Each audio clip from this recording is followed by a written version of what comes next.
প্রিয় শিক্ষার্থী বন্ধুরা, আসসালামু আলাইকুম। আশা করি সবাই ভালো আছেন এবং অঙ্কের প্র্যাকটিস খুব ভালোভাবেই করতেছেন। তো আজ আমরা প্রিন্সিপাল অফ অ্যাকাউন্টিং সাবজেক্টের অ্যাকাউন্টিং ইকুয়েশনের একটি অঙ্ক সমাধান করার চেষ্টা করব। তো এই অঙ্কটি অ্যাকাউন্টিং ফার্স্ট ইয়ার 2016 সালে এসেছে। তো এই অঙ্কটি আমরা সমাধান করার চেষ্টা করব। তো প্রথমে বলছে mister Joy started his own delivery service Joy Delivery on May 1, 2015. The following transaction occurred during the month of May. এখানে মে মাসের কিছু ট্রানজ্যাকশন দেখানো হয়েছে এবং সেই মে মাসের ট্রানজ্যাকশনগুলো থেকে আমাদের অ্যাকাউন্টিং ইকুয়েশন করতে হবে। আমরা যদি দেখি ওটা আমাদের কি করতে বলছে, show the effect of each of the above transaction on the accounting equation. তাহলে আমাদের এখান থেকে অ্যাকাউন্টিং ইকুয়েশনকে করতে বলা হয়েছে। তো আমরা এখানে আগেই আপনাদের সুবিধার্থে সমীকরণটা লিখে রেখেছি। এ সমান সমান liabilities plus capital minus expense minus drawings plus revenue. তো আপনারা জানেন যে বরাবরের মধ্যে আমাদের অঙ্ক করার ক্ষেত্রে প্রথমে আমাদের ছক করতে হয়। তো ছকের ক্ষেত্রে আমরা আপনাদের বিগত যে অঙ্কগুলো দেখেছেন তাদেরকে বলছি যে আমাদের ক্যাশ এবং ক্যাপিটাল এই দুইটা ঘর আমাদের একদম কমন থাকবেই। ক্যাশ এবং ক্যাপিটাল আমাদের থাকবেই। তারপরে আমরা যদি অঙ্কগুলো ভালো করে পড়ে দেখি আমাদের নতুন কোনো ছক হবে কিনা। তো আমরা যদি 2 তারিখের এন্ট্রিটা পড়ে দেখি যে পারচেস এ ভ্যান অফ টাকা 10,000। আমরা একটা ভ্যান কিনেছি। কি কিনেছি? ভ্যান কিনেছি। তো ভ্যান কিনলে ভ্যান তো একটা সম্পদ, তো আমাদের ভ্যানের জন্য একটা ছক ঘর দিতে হবে। তো আমরা দিলাম ভ্যানের জন্য একটা ঘর। এরপর বলছে যে পেইড টাকা 2,000 ইন ক্যাশ। কত টাকা পরিশোধ করেছি? ক্যাশে 2,000 টাকা পরিশোধ করেছি এবং sign a note payable for the remaining balance. এবং পরিবর্তিতে কি করেছি? একটা নোট পেয়েবল সাইন করেছি। তো নোট পেয়েবল তো আমাদের একটা দায়, এই জন্য দায়ের জন্য একটা ঘর এখানে আমাদের তৈরি করতে হবে। তো আমাদের নোট পেয়েবলের জন্য আমরা একটা ঘর তৈরি করলাম। এরপর যদি বলে 3 তারিখটা আমরা পড়ে দেখি যে পেইড টাকা 5,000 ফর অফিস রেন্ট 2 মান্থ।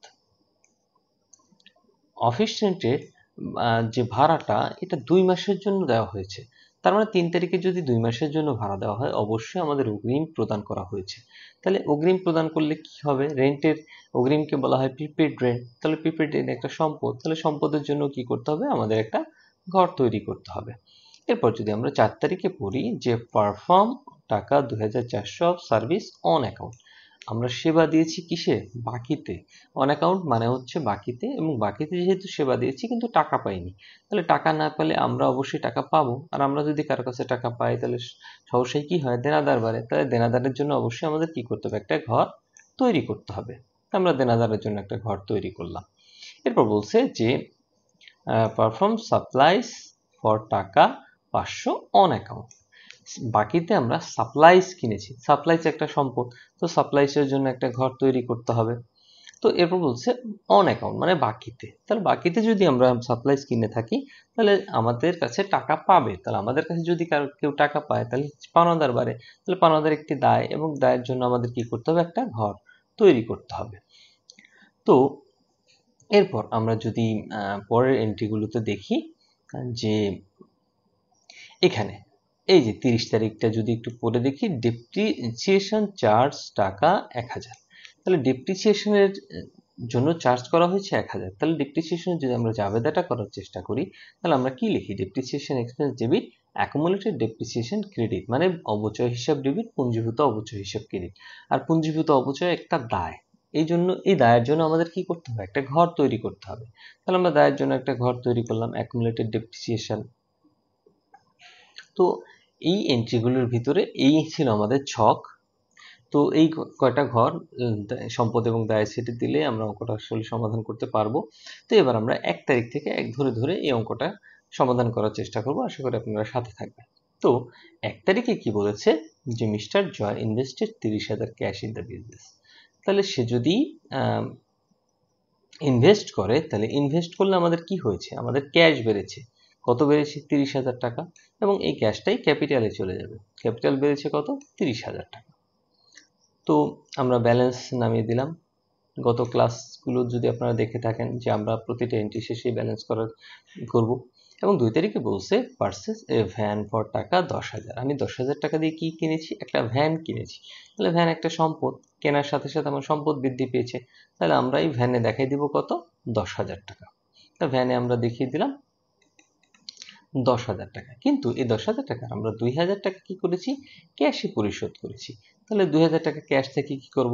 কমিয়ে দিব। এবং বাদবাকি রিমেনিং ব্যালেন্স, রিমেনিং মানে কি? 10,000 থেকে 2,000 দিয়েছি ক্যাশে এবং আরও থাকে 8,000। এই 8,000 টাকার আমি কি করেছি? একটা নোট পেয়েবল সাইন করেছি। তাহলে নোট পেয়েবল সাইন করলে অবশ্যই নোট পেয়েবল বাড়বে। তো আমরা নোট পেয়েবলে দেখাই দিয়েছি কত? 8,000। পরবর্তীতে আমরা কি করলাম? আবার সুন্দর করে ব্যালেন্স করলাম। এরপর যদি আমরা 3 তারিখে আসি, বলছে যে পেইড টাকা 5,000 for office rent for 2 month. 2 মাসের জন্য আমরা অফিস রেন্ট দিয়েছি। তাহলে 2 মাসের জন্য যদি একই সাথে দিয়ে থাকি মে 3 তারিখে, তাহলে অগ্রিম দিয়েছি। তাহলে অগ্রিম দিলে অবশ্যই প্রিপেড রেন্ট বাড়বে। তাহলে প্রিপেড রেন্ট একটা সম্পদ, প্রিপেড রেন্ট বাড়বে এবং আমরা কিসে দিয়েছি? ক্যাশে দিয়েছি। তাহলে ক্যাশ থেকে কমবে। তাহলে ক্যাশ থেকে কমবে হচ্ছে 5,000 এবং প্রিপেড রেন্ট বাড়বে কত? 5,000। তো পরবর্তীতে আমরা আবার এটাকে ব্যালেন্স করি। তো ব্যালেন্স করার পর আমরা পরবর্তীতে এন্ট্রিতে চলে যাই 4 তারিখে। 4 তারিখে বলছে perform 2400 of service on account. মানে আমরা সেবা দিয়েছি কিন্তু বাকিতে টাকা পাইনি। তাহলে টাকা পাইনি মানে হচ্ছে দেনাদার বৃদ্ধি পেয়েছে।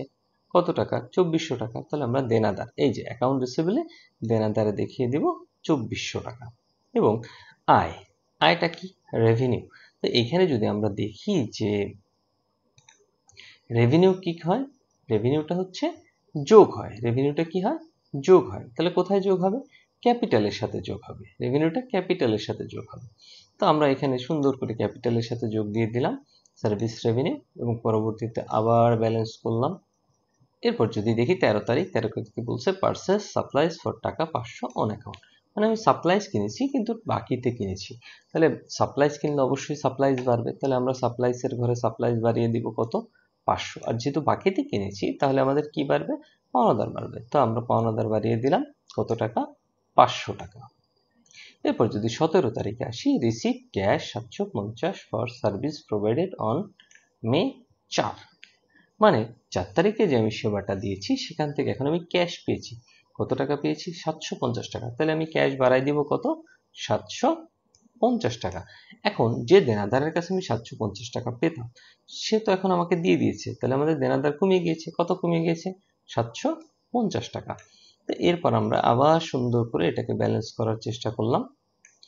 এরপর যদি পরবর্তী তারিখে আমরা যাই, পরবর্তী তারিখে বলছে যে মেড ক্যাশ পেমেন্ট অফ টাকা 4,000 অন নোট পেবেল। মানে নোট পেবেলের 4,000 টাকা আমি দিয়ে দিয়েছি। তাহলে কি হয়েছে? ক্যাশ থেকে, অবশ্যই ক্যাশে দিয়েছি। তাহলে ক্যাশ থেকে কমবে কত? 4,000। এবং নোট পেবেল যেহেতু পরিশোধ করে দিয়েছি তাহলে আমাদের 21 তারিখে নোট পেবেলে কমবে 4,000 টাকা। তারপর আমরা আবার এটা সুন্দর করে ব্যালেন্স করার চেষ্টা করলাম। তার পরবর্তী এন্ট্রি যদি আমি যাই, যে পরবর্তী এন্ট্রিতে বলেছে যে সার্ভিস রেভিনিউ আর্ন 30,000 টাকা। মানে সেবা দিয়ে টাকা পেয়েছি কত? 30,000 টাকা। এর 10,000 টাকা পেয়েছি কিসে? ক্যাশে।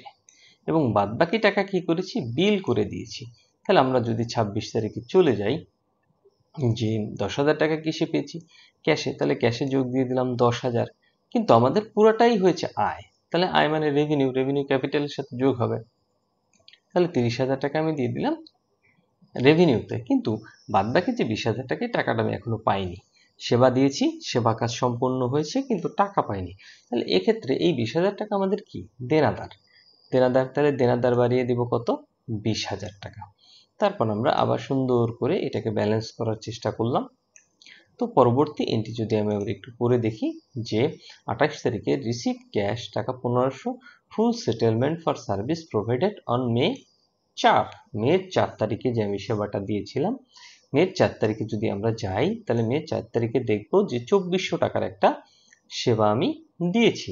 কিন্তু সমস্যা হচ্ছে এই 2400 টাকার সেবার 17 তারিখে, যদি 17 তারিখে আমরা যাই, 17 তারিখে 750 টাকা আমরা আগের থেকেই পেয়ে গেছি। তাহলে 2400 টাকার কত টাকা? 1750 টাকা, 750 টাকা আমরা আগেই পেয়ে গেছি। এখন তার কাছে আমি পাই কত? যদি আপনি 2400 থেকে 750 মাইনাস করেন তাহলে 1650 টাকা হয়। এখন বলছে যে receive cash 1500 as full settlement for service provided on May 4। তার মানে ওই যে 1650 টাকা, সেই 1650 টাকা এখন ফুল সেটেলমেন্টে আমি 1500 টাকায় মিটমাট করে ফেলেছি। তাহলে যেহেতু 1500 টাকা আমি পেয়েছি, তাহলে আমি আগে 1500 টাকা ক্যাশ করি। তাহলে আমি ক্যাশে দেখাইলাম কত, 1500। কিন্তু তার সাথে যেহেতু ফুল সেটেলমেন্ট হয়েছে, ফুল সেটেলমেন্ট মানে কি, পুরো দেনাদারটাই এখানে বিলুপ্ত হয়ে যাবে। তাহলে এখানে দেনাদার কত টাকা আমরা পেতাম, 1650 টাকা পেতাম। তাহলে আমরা 1650 টাকার দেনাদার এখান থেকে কি করলাম, বিলুপ্ত করে দিলাম, মানে কমিয়ে দিলাম। কিন্তু সমস্যা হচ্ছে, যেহেতু তার কাছে আমি পেতাম 1650, বাট সে মিটমাট করেছে 1500 টাকা, তাহলে 150 টাকা আসলে আমার এখানে লস। তাহলে লস একটা এক্সপেন্স হিসেবে বিবেচিত হয়। আর আমরা জানি যে এক্সপেন্স কি করব, এখানে রুলস অনুযায়ী যদি দেখি, এক্সপেন্সকে কি করতে হবে, ক্যাপিটাল থেকে মাইনাস করতে হবে। তাহলে আমরা ক্যাপিটাল থেকে মাইনাস করব কত, 150 টাকা।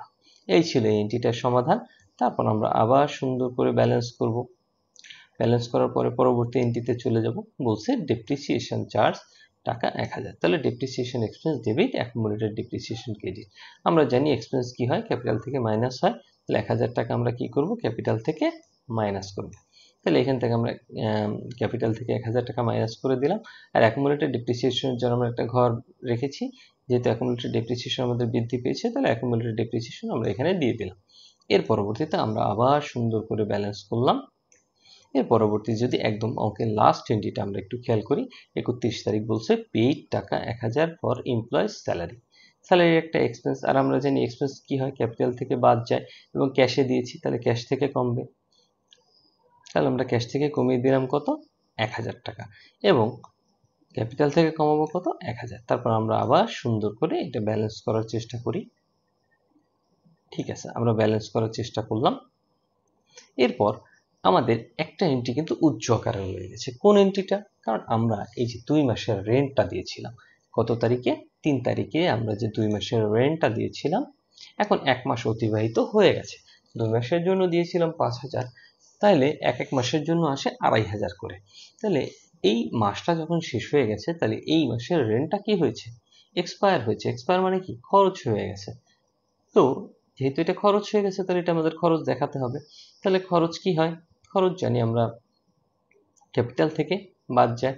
তাহলে আমরা ক্যাপিটাল থেকে বাদ দেব কত, 2500। এবং আমরা যে 2 মাসের ভাড়াটা দিয়েছিলাম, এখন তো আর সেটা 2 মাসে নেই, এখন সেটা কয় মাসে থাকবে, 1 মাসে।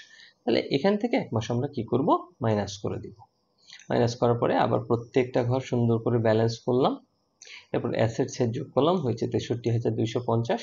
লাইবিলিটিস যোগ করলাম, হয়েছে 63250। মানে আমাদের অঙ্কটা সমাধান করা হয়ে গেছে। তাহলে এই ছিল অ্যাকাউন্টিং ফার্স্ট ইয়ার 2016 সালে আসা অঙ্কের সমাধান। যদি কারো কোনো জায়গায় বুঝতে অসুবিধা হয়, অবশ্যই আপনারা কমেন্ট বক্সে কমেন্ট করে জানাবেন।